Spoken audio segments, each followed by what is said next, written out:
Ang famous na alamat na talagang bundok na naguuntugan at pinaghiwalay ni Bernardo Carpio.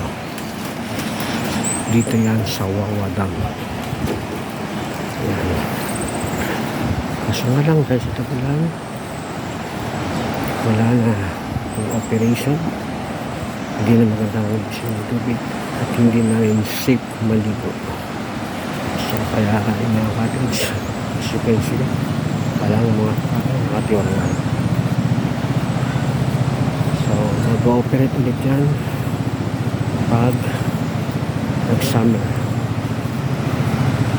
From summer